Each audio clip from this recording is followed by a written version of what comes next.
तमिलनाडु के एक गांव में संध्या और उसका पति इडली बेचने का काम किया करते थे। संध्या का पति मनोज इडली बेचने में उसका हाथ बटाया करता था। मेहनती और काबिल होने के साथ साथ संध्या दयालु भी थी। कई बार तो लोगों को इडली फ्री में भी दे दिया करती थी। संध्या के पिता आयुर्वेद के बहुत बड़े वैद्य थे। इसी वजह से संध्या को भी जड़ी बूटी, पेड़ पौधे और सारे आयुर्वेदिक चीजों का पूरा ज्ञान था। संध्या दीदी, एक प्लेट इडली सांभर दे देना, चटनी थोड़ी सी तीखी देना।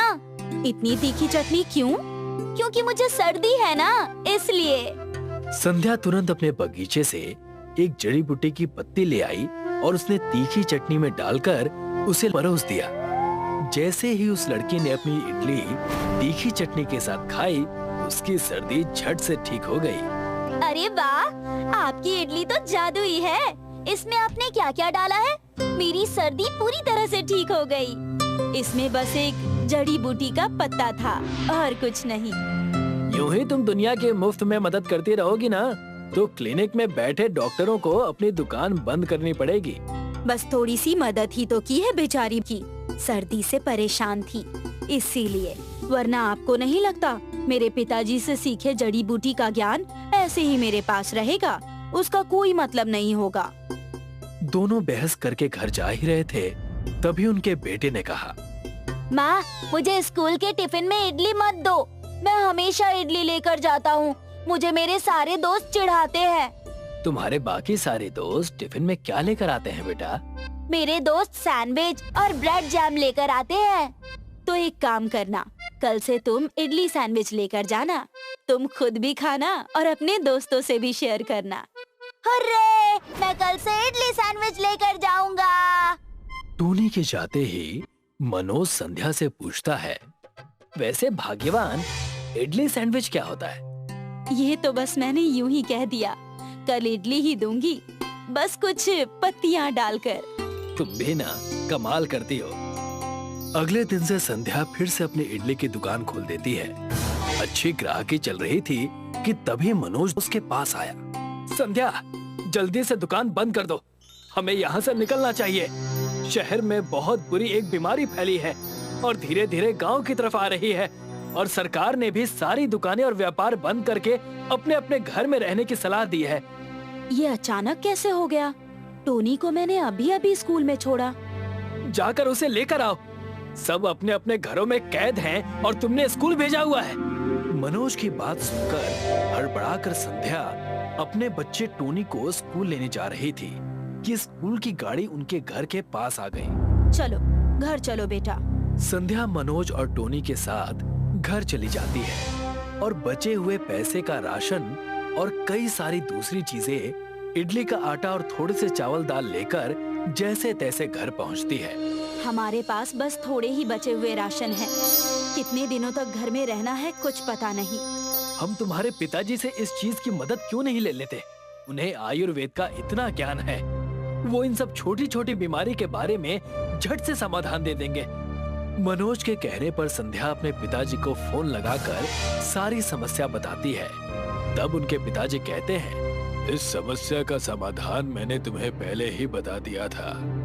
तुम्हें बचपन से ही जड़ी बूटियों का ज्ञान है। अपने बगीचे से उन जादुई जड़ी बूटियों का इस्तेमाल करो और सारे बीमार लोगों के खाने में परोस दो। अपने पिताजी की बात सुनकर तुरंत ही संध्या अपने घर में वो किताब ढूंढने लगती है और वहाँ उसे उस बीमारी का इलाज मिल जाता है। तब बड़ी खुशी के साथ अपने पति मनोज से ये बातें बताती है। पिताजी ने जो जादुई जड़ी बूटी बताई है वो हमारे बागीचे में खूब सारी है। हम इसे अपनी इडली सैंडविच में मिलाकर पूरे गांव और शहर को खिलाकर ठीक कर सकते हैं। तो देर किस बात की? हमें उस जड़ी बूटी से लोगों का इलाज करना चाहिए ताकि हम लोगों की मदद कर सकें। लेकिन हमारे पास कुछ ही दिनों का राशन है और अगर हमने इसे भी इस्तेमाल कर दिया तो हम आगे का क्या करेंगे?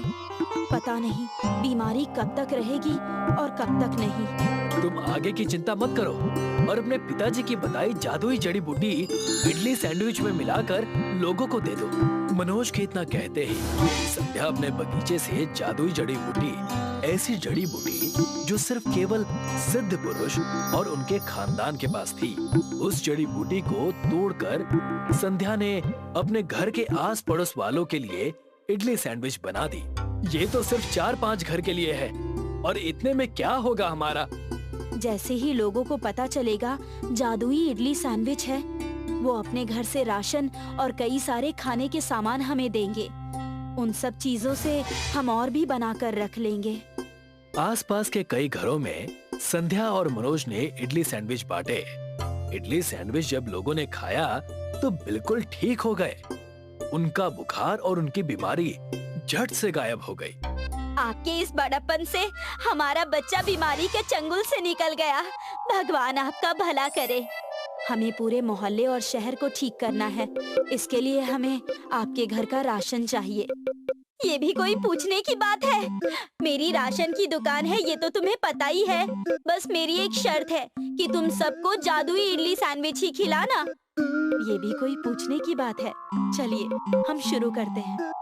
संध्या और मनोज उस औरत के राशन के दुकान जाते हैं और वहां जाकर इडली सैंडविच बनाने की सारी सामग्री ले लेते हैं और उससे बहुत सारी इडली सैंडविच बनाकर पूरे गांव और कस्बे को खिलाते हैं।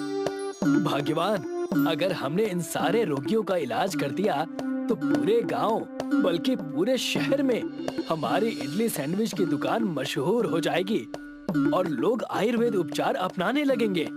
आपने बिल्कुल सही कहा।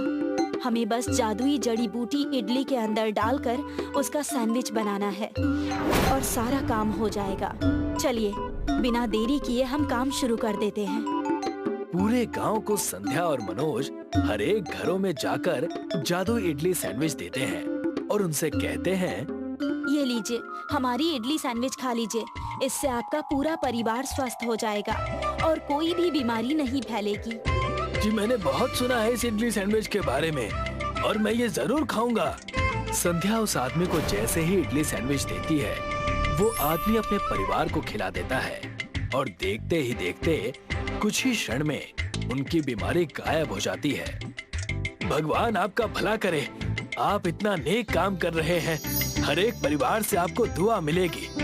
मैं तहे दिल से आपका शुक्रिया अदा करना चाहूंगा। संध्या और मनोज खुश होकर वहाँ से चले जाते हैं। सारा गांव उनके जादुई इडली सैंडविच के गुणगान गाने लगता है। तुम अपने पिताजी को फोन करके धन्यवाद कह दो, उन्होंने हमें इस बीमारी से बचा लिया। मनोज की बात सुनकर संध्या अपने पिताजी को धन्यवाद कहती है और पूरा परिवार खुशी खुशी अपनी इडली सैंडविच बेचने लगता है और अपना जीवन बिताने लगता है।